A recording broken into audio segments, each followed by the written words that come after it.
Muy queridos hermanos de la Universidad Anahuín, ya saben lo que significa los Anahuín, los pobres de Yahvé, los que confían en el Señor, el resto de Israel. Vamos a continuar con el libro de Isaías, porque Isaías tiene 3 partes. Y antes de dar la charla, vamos a ponernos en la presencia de Dios.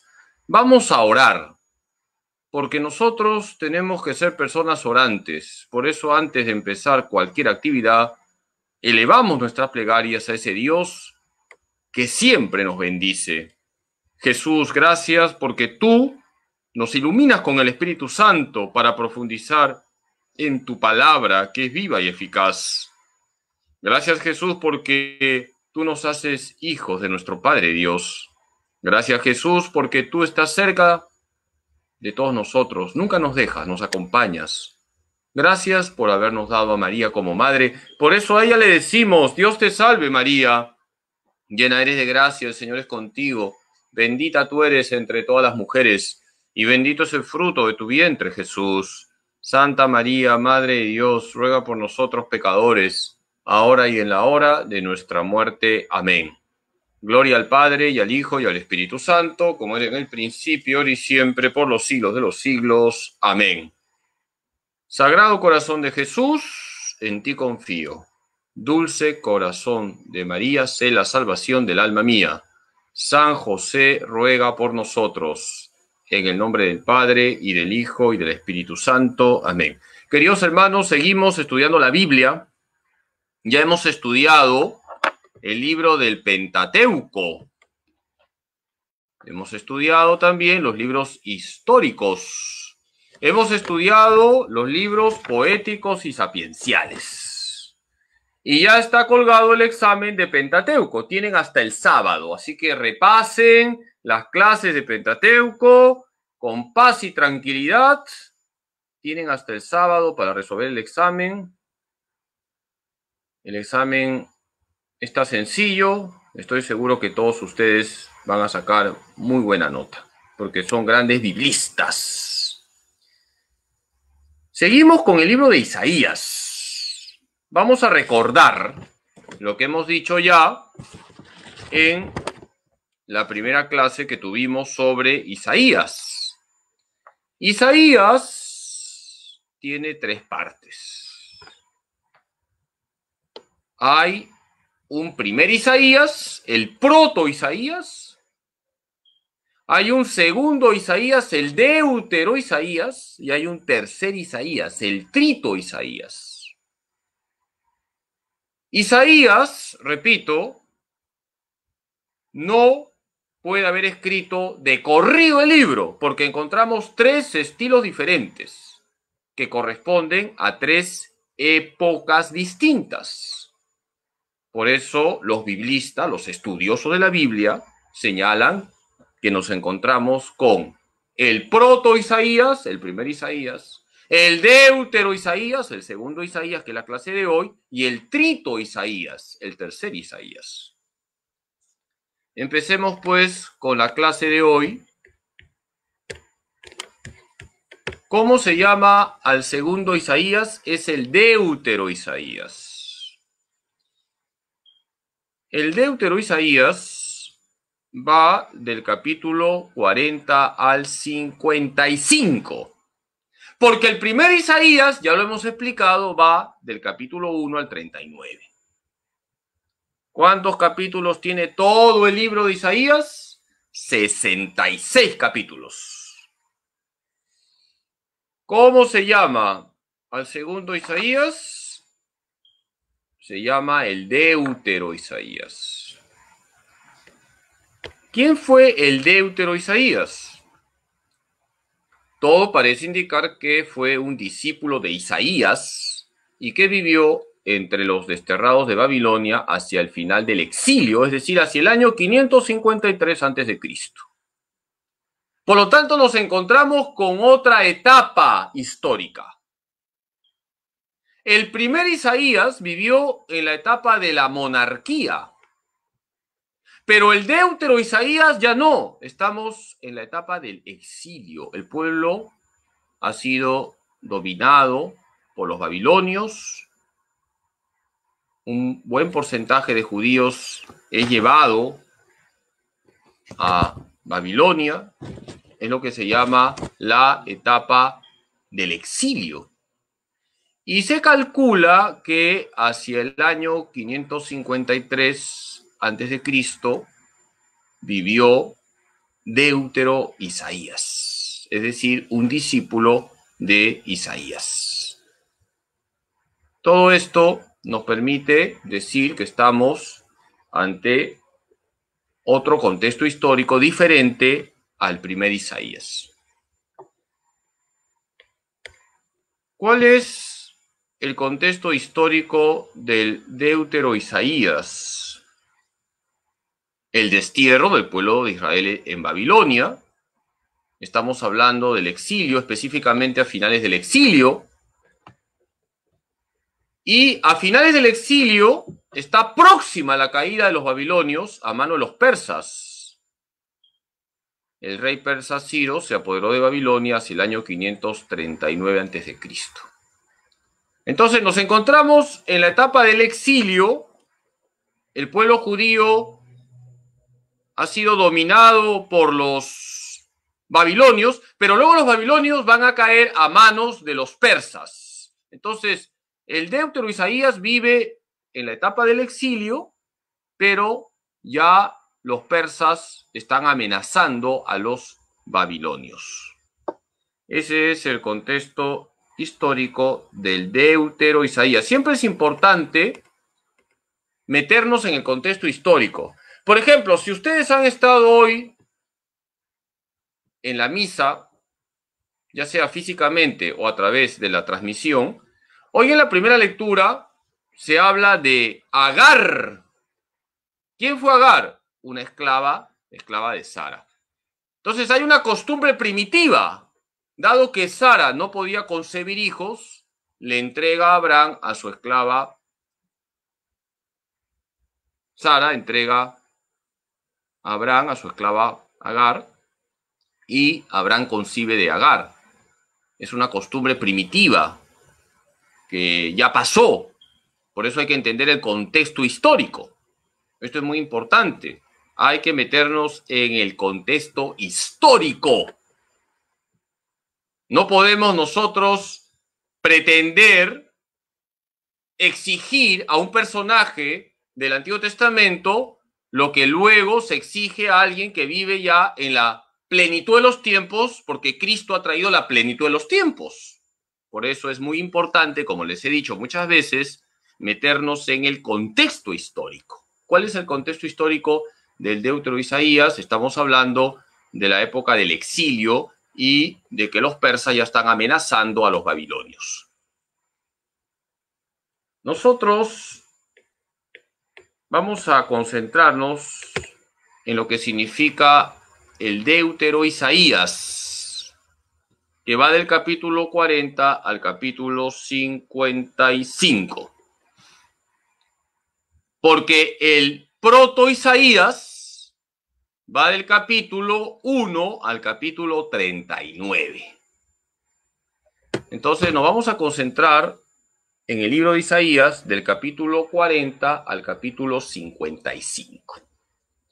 Y Dios mediante, mañana, si es que no se acaba el mundo, si es que no viene la parusía, vamos a estudiar al trito Isaías, que va del capítulo 56 al capítulo 66. Y de esa manera hemos terminado de estudiar el libro de Isaías, que es un libro que es muy estudiado por los biblistas. Es el libro más largo de la Biblia y un libro que demanda, como todos los libros de la Biblia, un estudio profundo. Yo estoy haciendo una síntesis, una sustancia. A alguien seguramente le ha dado hambre cuando hablo de sustancia, porque le suena a la sopita. Pues estoy haciendo una sustancia del libro de Isaías, una síntesis para que ustedes luego lo lean con calma, con paz, con paciencia y con humildad. ¿Cómo se llama a la parte correspondiente al Deutero Isaías? Se llama Libro de la Consolación de Israel. Cuando hablamos del primer Isaías, ustedes se acordarán, porque tienen muy buena memoria, el proto Isaías, que va del capítulo 1 al 39, se llama Libro de los Juicios de Dios. Al Deutero Isaías, que va del capítulo 40 al 55, se le llama Libro de la Consolación de Israel. Si ustedes escuchan, en el Libro de la Consolación de Israel, entonces tienen que pensar en el Deutero Isaías. ¿De qué capítulo va el Deutero Isaías? Del capítulo 40 al 55. Entonces, ¿cómo se divide el Deutero Isaías? Tenemos un prólogo, Isaías capítulo 40, versículos 1 al 11. Una primera parte que habla de la estancia de Israel en Babilonia, Isaías capítulo 40 al 48. Una segunda parte que habla de la salvación de Israel. Dios ofrece la salvación a su pueblo. Dios no va a dejar a su pueblo en el exilio porque es un Dios que protege a su pueblo. Isaías capítulo 49 al 55. Y terminamos con un epílogo donde hay un canto a la restauración de Israel porque Israel toma conciencia que cree en un Dios salvador. Isaías 55, 10 al 13.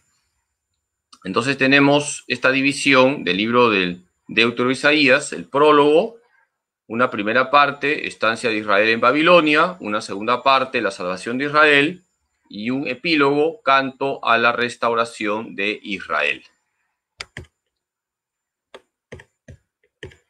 ¿Qué enseña el Deutero Isaías?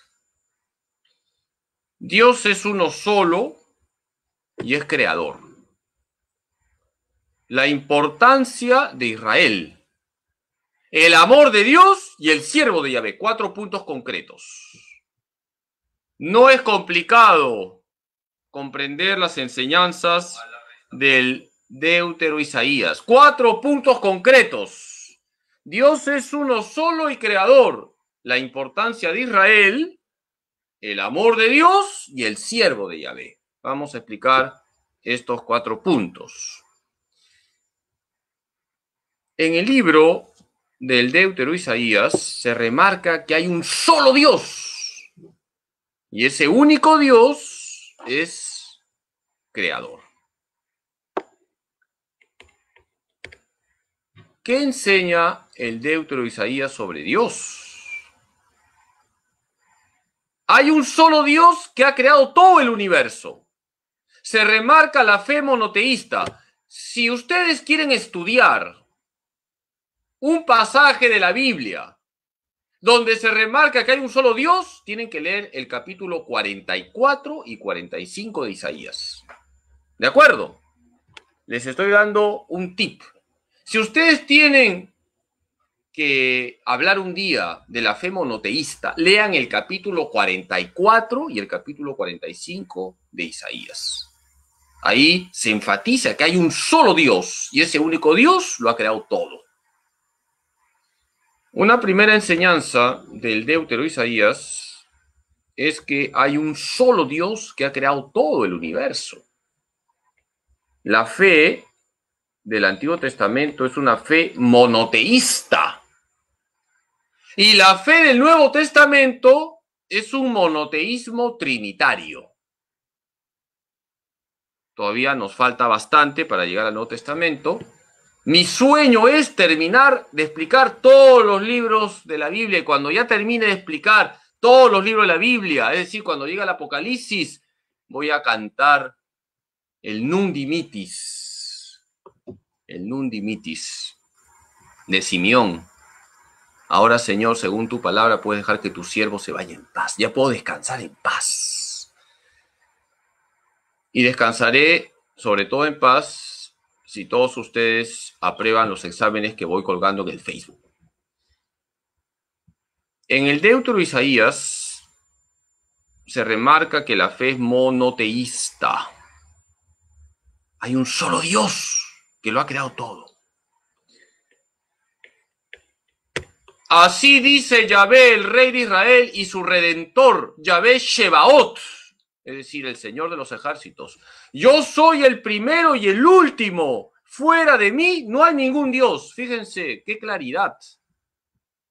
Isaías 44:6. Así dice Yahvé, el Rey de Israel y su Redentor. Yahvé Shebaot, yo soy el primero y el último. Fuera de mí no hay ningún Dios. Queridos hermanos, hay un solo Dios, se adora solo a Dios.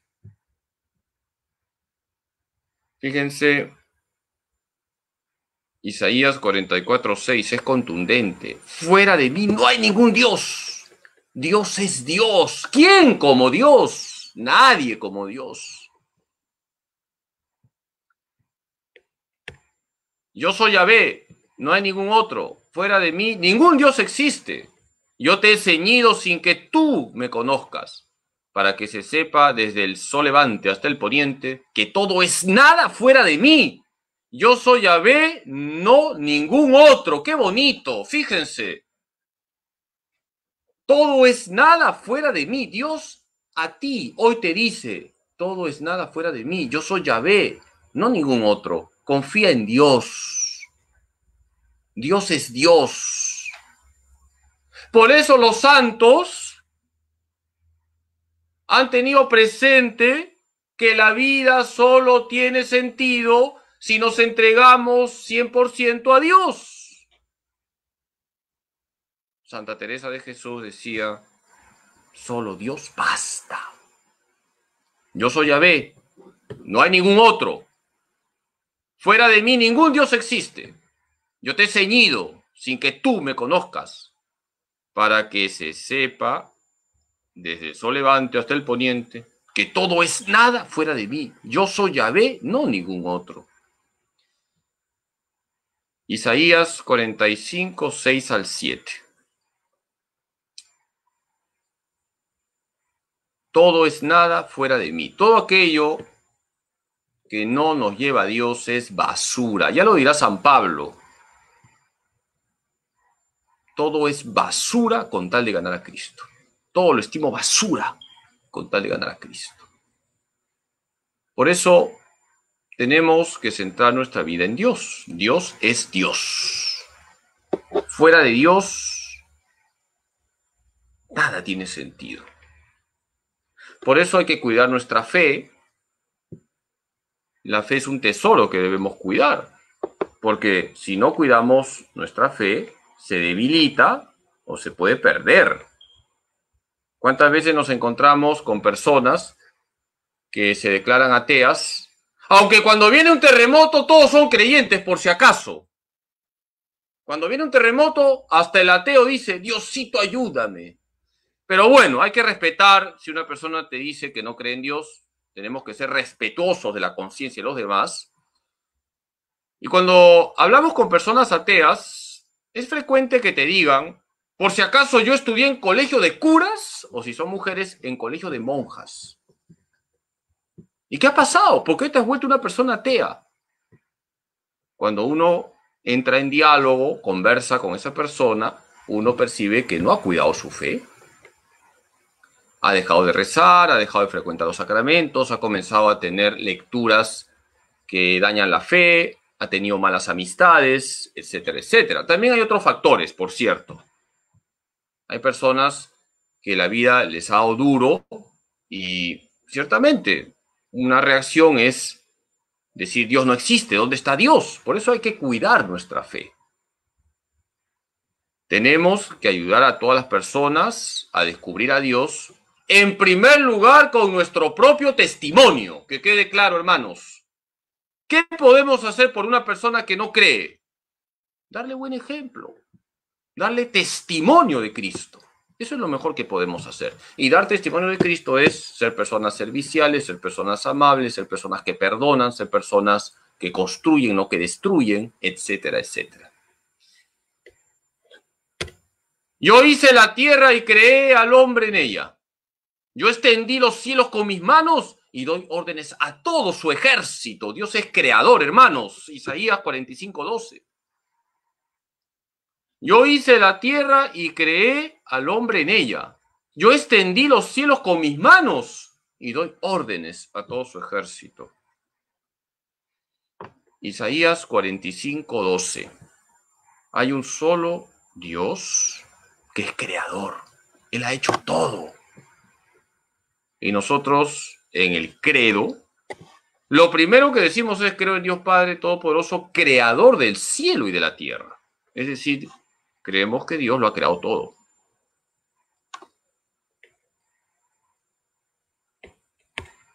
¿Qué enseña el Deutero Isaías sobre Israel? El pueblo de Israel es depositario de la salvación de Dios. Es un pueblo elegido y amado por Dios. Israel es el pueblo elegido y el pueblo amado por Dios. Y Dios quiere salvar a todos los hombres, pero a través de Israel. De hecho, el Salvador, nuestro Señor Jesucristo, es de raza judía. Es el pueblo de Israel, el pueblo elegido. Y es el pueblo amado por Dios. Y eso está presente en el Deutero Isaías. Así dice Yahvé, tu creador, Jacob, tu plasmador, Israel: no temas, que yo te he rescatado, te he llamado por tu nombre, tú eres mío. Isaías 43:1. Qué bonito. Así dice Yahvé, tu creador, Jacob, tu plasmador, Israel: no temas, que yo te he rescatado, te he llamado por tu nombre, tú eres mío. Fíjense, Israel es el pueblo elegido por Dios. Es el pueblo amado de Dios. No temas, que yo te he rescatado, te he llamado por tu nombre, tú eres mío. Y estas palabras de Dios a Israel las podemos personalizar. También a mí Dios me dice: no temas, que yo te he llamado por tu nombre. No temas, Carlos, yo te he llamado por tu nombre. Tú eres mío. No temas, Pepita, yo te he llamado por tu nombre, tú eres mía. Dios te dice hoy estas palabras: no temas, te he llamado por tu nombre, tú eres mío. Porque nosotros formamos parte del nuevo Israel, que es la iglesia.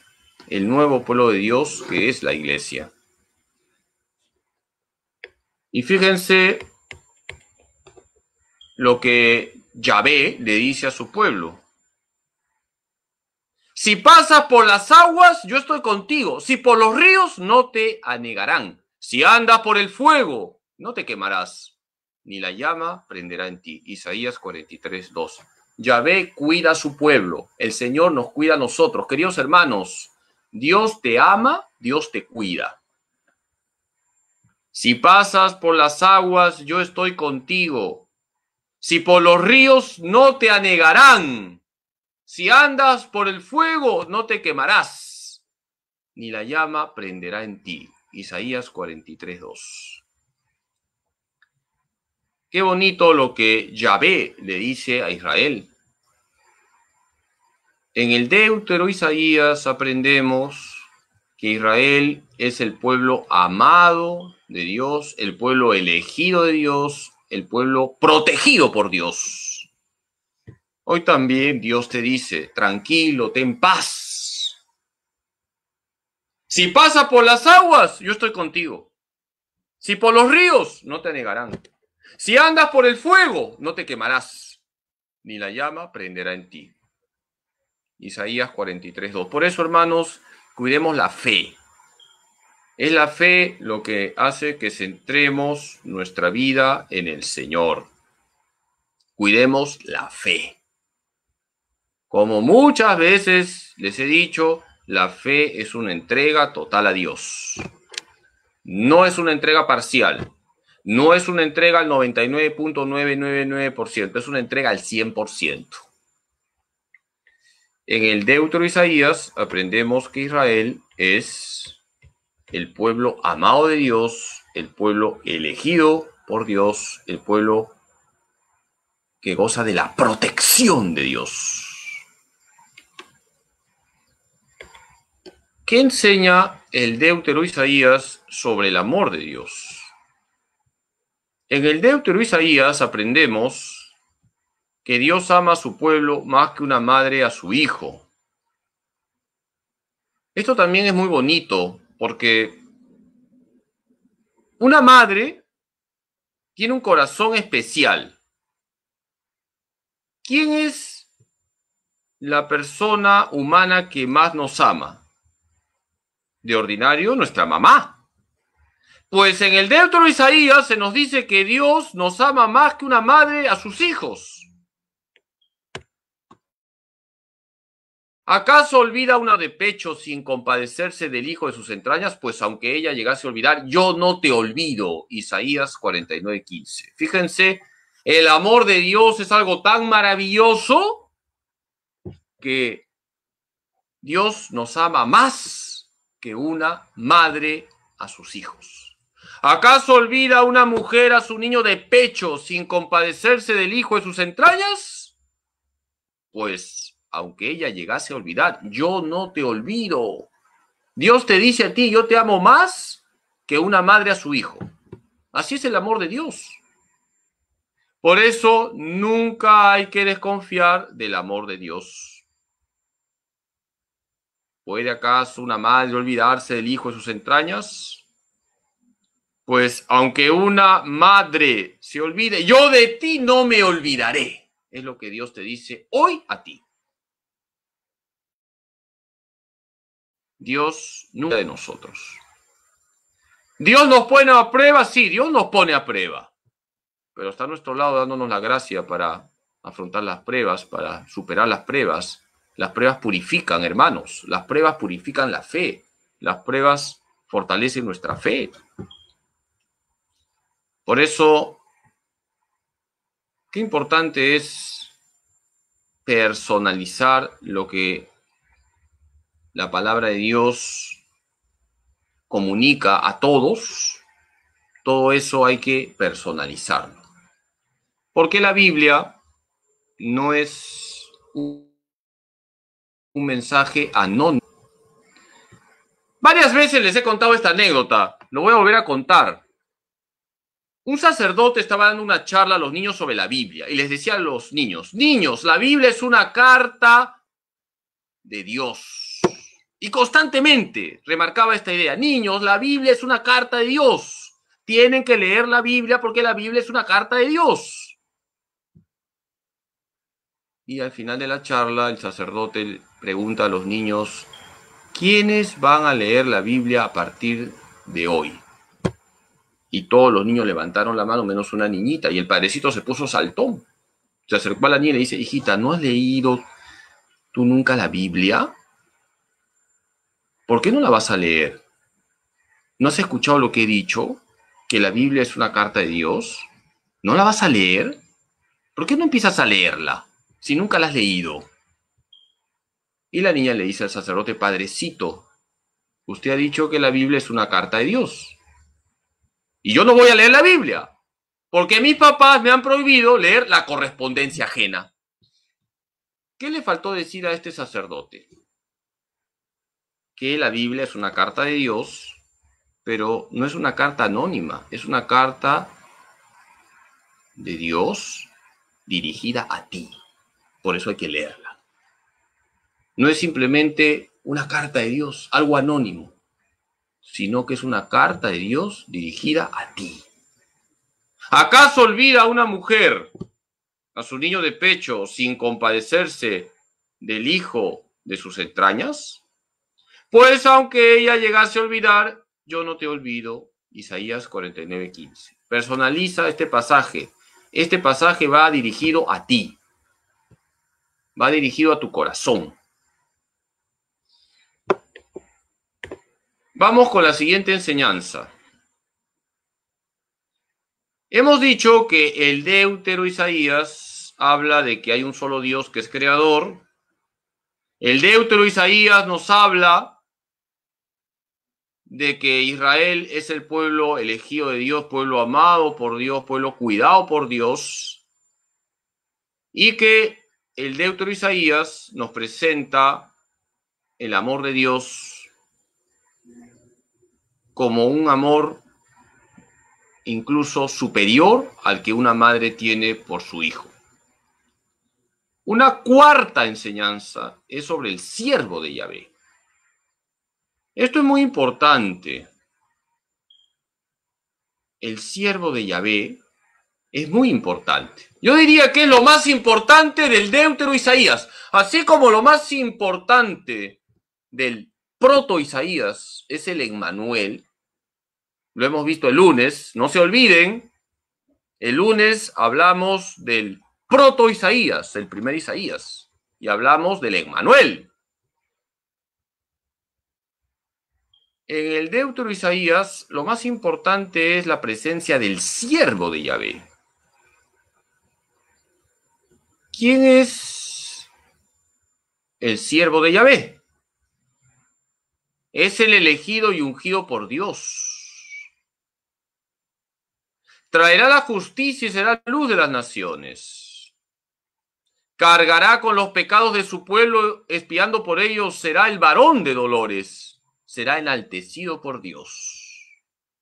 ¿De acuerdo? Entonces ya saben ustedes quién es el siervo de Yahvé. El siervo de Yahvé es un personaje elegido y ungido por Dios, que traerá justicia, será luz de las naciones, cargará con los pecados de su pueblo, expiará por los pecados de su pueblo, va a sufrir, será llamado varón de dolores y será enaltecido por Dios.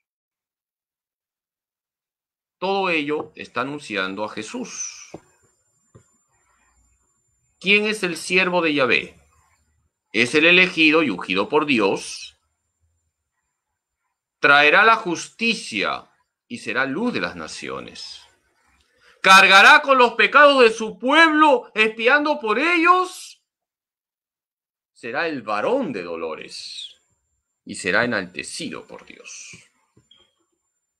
Todos ustedes ya están pensando en nuestro Señor Jesucristo. Por lo tanto, el siervo de Yahvé anuncia a Jesús, sobre todo anuncia la pasión y muerte de nuestro Señor Jesucristo. ¿Cómo se dice siervo de Yahvé en hebreo? ¿Cómo se dice siervo de Yahvé en hebreo? Evet Yahvé. Fíjense, están aprendiendo más palabras en hebreo, porque uno de ustedes se va a ir a Jerusalén con tanta bendición poderosa que estoy haciendo. Uno de ustedes se va a ir a Nueva Jerusalén, que está en la Amazonía, para que los otorongos les hagan compañía. Evet Yahvé significa siervo de Yahvé. ¿Cómo se dice siervo de Yahvé en hebreo? Evet Yahvé. Si ustedes leen Evet Yahvé, ¿qué significa? El siervo de Yahvé. ¿Qué significa Emmanuel? Dios con nosotros. ¿Se acuerdan qué significaba Isaías? Aquella persona que escriba en este momento qué significa Isaías se lleva otro libro. Ya me voy a quedar sin libros, tanto libro que estoy regalando. Aquel que en este momento escriba qué significa Isaías, lo expliqué el lunes, se lleva un libro. ¿Qué significa Isaías? A ver, ¿quién escribe? Se lleva un libro. ¿Qué significa Isaías? Acuérdense, lo expliqué el día lunes. Ustedes son brillantes alumnos. ¿Qué significa Isaías? Ha escrito ahí. Muy bien, María Luisa Palau, salvación de Yahvé. Esa es la respuesta correcta. María Luisa Palau, una hermana de la parroquia Santa Rosa, ha escrito muy bien. Y también Roxana Vera Martínez, de aquí de la Misericordia, ha escrito muy bien. Y Carmen Orrego, a las 3, a la Trinidad en la Tierra, le vamos a dar el premio. Muy bien. María Luisa Palau, Roxana Vera Martínez y Carmen Orrego se llevan su libro porque han escrito muy bien Salvación de Yahvé. Eso significa Isaías. ¿Y qué significa Pancracio? Pan, todo. Kratos, poder. Pancracio, podemos decir que significa todopoderoso. ¿Qué significa Pánfilo? Pan, todo. Filos, amigo, amigo de todos. Tú tienes que ser un pánfilo, amigo de todos. Así que Pánfilo no es un nombre para reírse. Un día voy a hablar sobre los nombres antiguos, porque tenían sentido. Antes se ponían nombres de mártires. San Pancracio, San Pánfilo, San Teodoro. ¿Teodoro qué significa? Don de Dios, Theos, Dios, Doreo. verbo dar. Volviendo al tema. ¿Cómo se dice siervo de Yahvé en hebreo? Eved Yahvé. Eved Yahvé. Aquí nuestra hermana Katy Villarreal también le vamos a dar un premio porque está reclamando, no vaya a ser que vaya al Poder Judicial a denunciarme. Vamos a darle a la hermana Katy Villarreal. ¿Ya? Tranquila, hermana, bendiciones, santa paz. Lo que pasa es que mi internet es lento y yo el que leo, así que eso también depende de la velocidad de mi internet. Pero todos ustedes están bendecidos con tanta bendición que doy. Ánimo. ¿En qué pasajes conocemos al siervo de Yahvé? Primer poema, Isaías 42, 1 al 7. El segundo poema, Isaías 49, 1 al 7. Tercer poema, Isaías 54 al 9. El cuarto poema, Isaías 52, 13, 15 y el capítulo 53. Entonces, hay 4 poemas que hablan del siervo de Yahvé. ¿De acuerdo? No se pierdan. ¿Quién es el siervo de Yahvé? Es un personaje elegido y ungido por Dios que traerá justicia y será luz de las naciones, cargará con los pecados de su pueblo, expiará por los pecados, será el varón de dolores, pero será enaltecido. Todo eso ustedes lo pueden conocer en los 4 poemas del siervo de Yahvé. Hay 4 poemas que son los poemas del siervo de Yahvé. Isaías 42, 1 al 7, Isaías 49, 1 al 7, Isaías 50, 4 al 9, Isaías 52, versículos 13 al 15 y el capítulo 53. Son los 4 poemas del siervo de Yahvé. Entonces, vamos a ver algunas citas sobre el Eved Yahvé. ¿Qué significa Eved Yahvé? El siervo de Yahvé.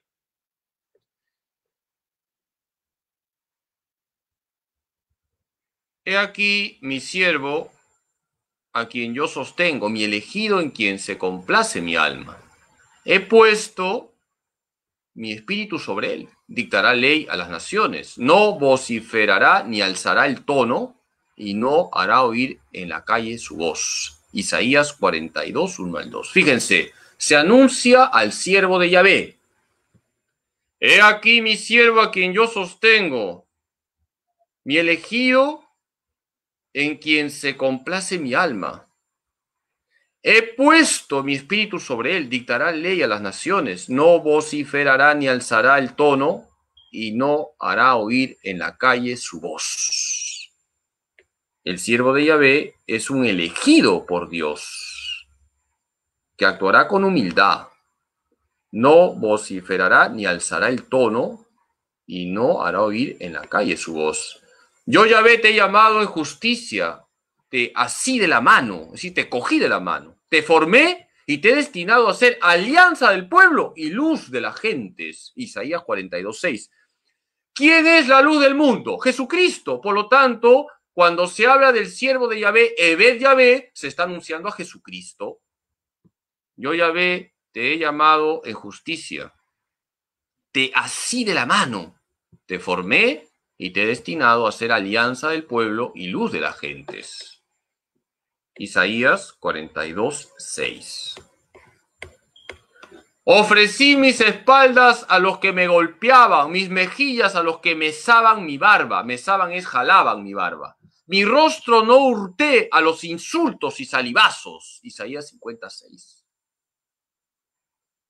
¿Qué pasaje de la vida de Jesús podemos relacionarlo con este texto? La pasión del Señor.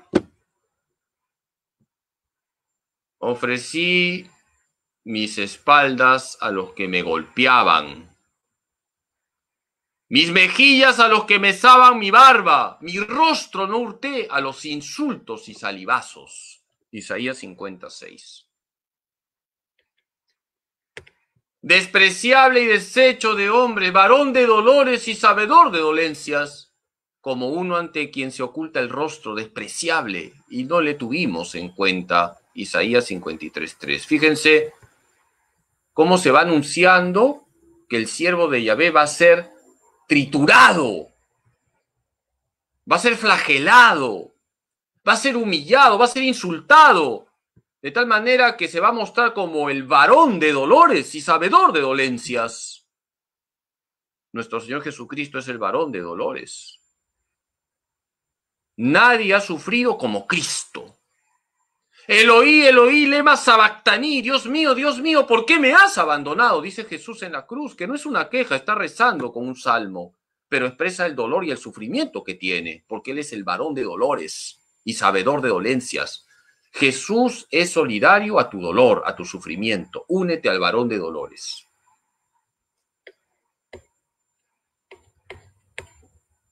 Y con todo eran nuestras dolencias las que Él llevaba y nuestros dolores los que soportaba. Nosotros le tuvimos por azotado, herido de Dios y humillado. Isaías 53:4. Jesús ha sido azotado por nosotros. Jesús ha sido herido por nosotros. Ha sido humillado por nosotros. Eran nuestras dolencias las que Él llevaba y nuestros dolores los que soportaba. Jesús ha cargado sobre sí nuestras miserias, nuestras debilidades, nuestras fragilidades. Fíjense que San Pablo llega a decir que a Jesús Dios lo hace pecado por nosotros. ¿Cuánto sufrió nuestro Señor Jesucristo? Él es el siervo de Yahvé, varón de dolores, que ha cargado con nuestras dolencias.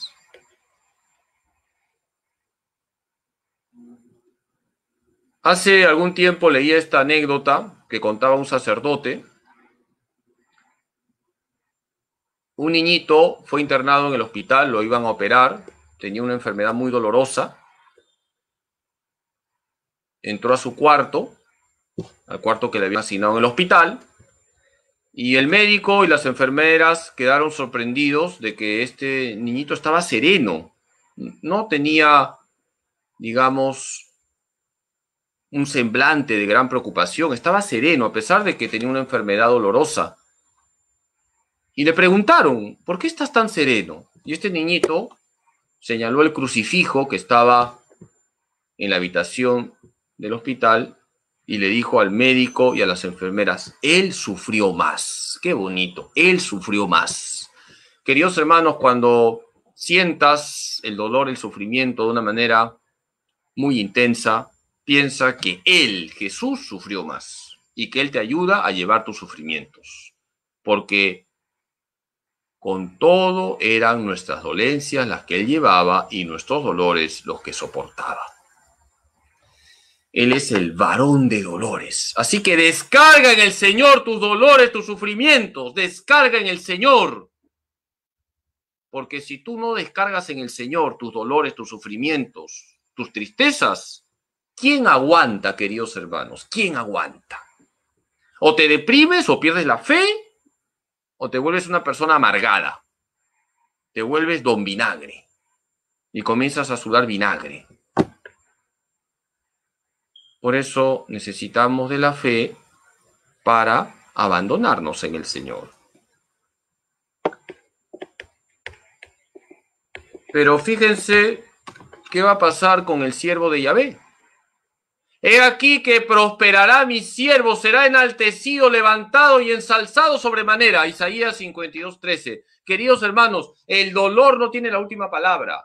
La cruz no es lo definitivo. El siervo de Yahvé será enaltecido, levantado y ensalzado sobremanera, porque Jesús ha resucitado.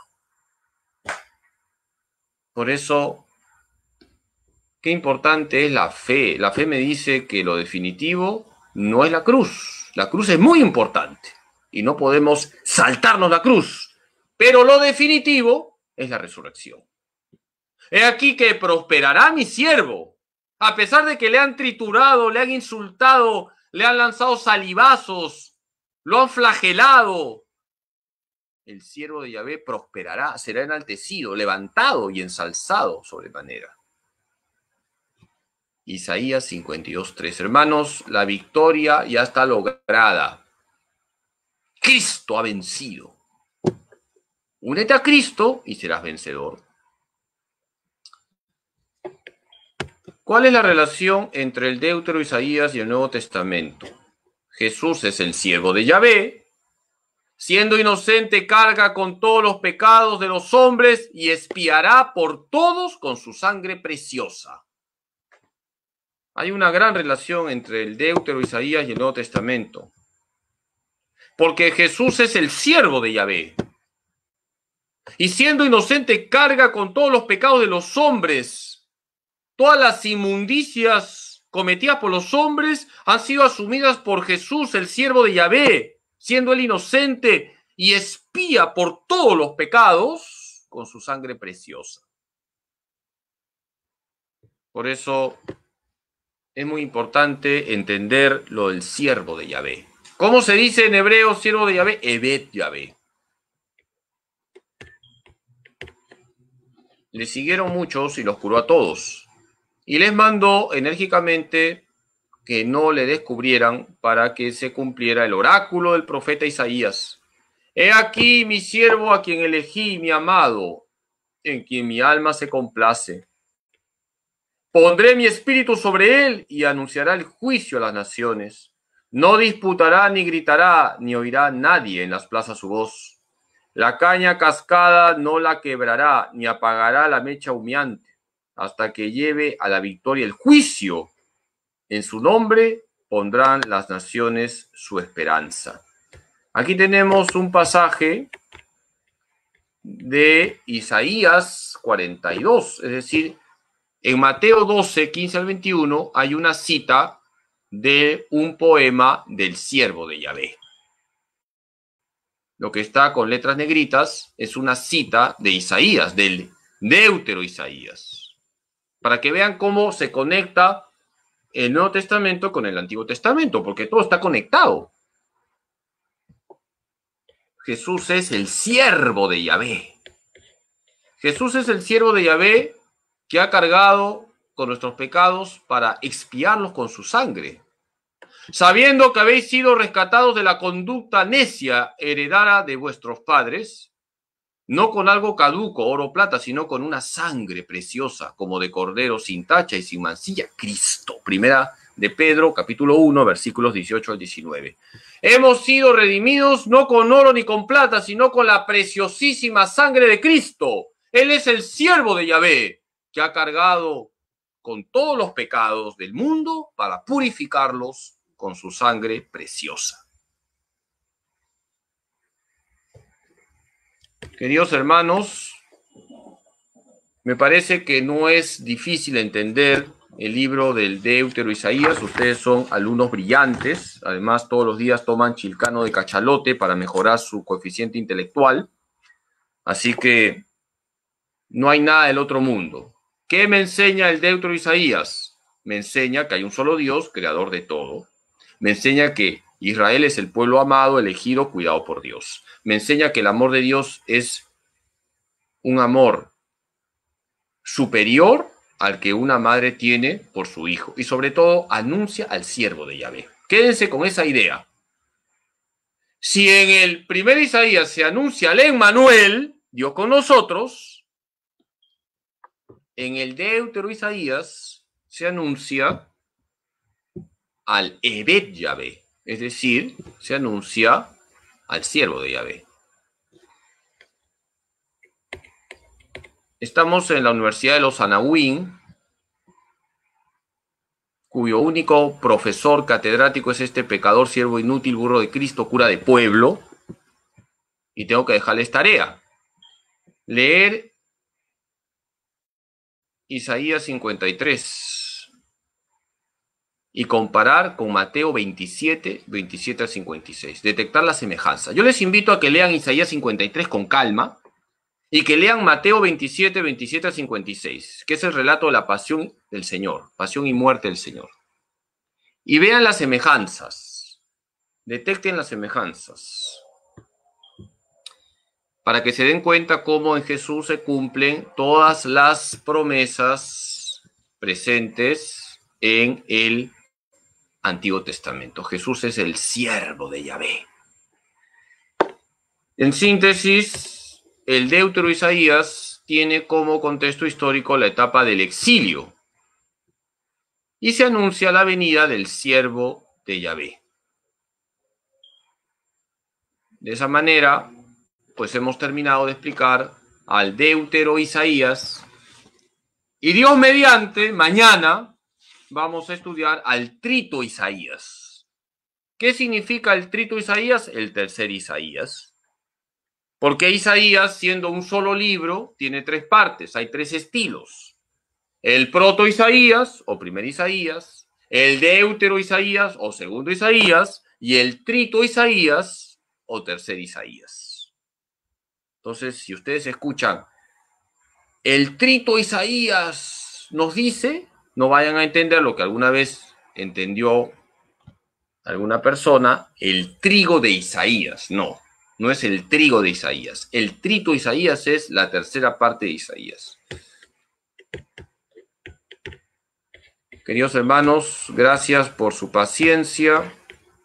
Están descontando purgatorio con todas las clases que ustedes están llevando, por la paciencia que me tienen. Gracias porque perseveran en su estudio de la Biblia. Así que a seguir rezando, a unirse al varón de dolores. Hay alguien que ha sufrido más que nosotros y que ha sufrido por nosotros. ¿De acuerdo? Hay alguien que ha sufrido más que nosotros y que ha sufrido por nosotros y ha cargado nuestros dolores. Y ese alguien se llama Jesús, el siervo de Yahvé. Así que descarga en el Señor tus dolores, tus sufrimientos, tus frustraciones.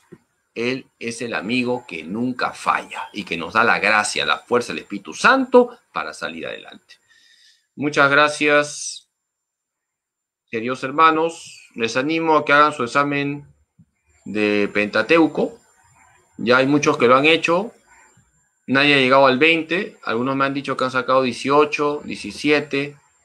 Tengo que ser sincero, un poquito tranca lo he puesto, un poquito tranca, nada más, un poquito. Porque es bueno que el profesor ponga respeto en sus alumnos. Es bueno que el profesor ponga respeto en sus alumnos. Les voy a contar una anécdota y con eso termino. Cuando yo estaba en el seminario, era primero formador, luego rector y también profesor de la facultad. La facultad de teología está pegada al seminario. Si ustedes han ido al seminario de Santo Toribio, el seminario es una institución y la facultad de teología es otra institución y están los dos locales pegados. Entonces, es fácil moverse del seminario a la facultad. Entonces, yo estaba entonces en el seminario, estaba, creo que de rector ya, y estaba en el comedor, ¿no? Y pues los sacerdotes comemos con los seminaristas, todos comemos juntos, ¿no? Y si hay hígado frito, todos comemos hígado frito, así que no hay privilegios para los sacerdotes. Entonces estábamos, pues, los sacerdotes con los seminaristas en el comedor, y yo iba a tomar un examen de Dios uno y Trino en la facultad, y escuché en una mesa como un seminarista decía, mañana hay examen con el padre Carlos. Es papayita, así dijo el seminario. Yo escuché, es papayita.